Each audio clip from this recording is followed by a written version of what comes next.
ভাবছিলাম হাত দিয়ে একটু শান্তি মতন পারবো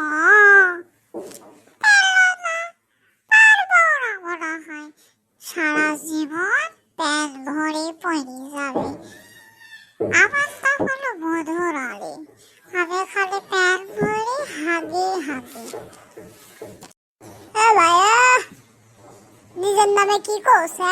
পাগল চোদা কোটকার।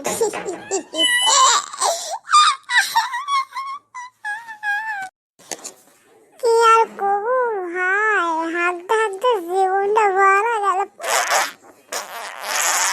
এই যা আবার মনে হয় বাড়া গেল। যা ভাই আর কইস না আছি বাড়া যাচ্ছে, আর কইস না। ঠিক আছে আচ্ছা আমি গেলুম। হ্যাঁ শালা খালি টিটকারি মারে, দেখি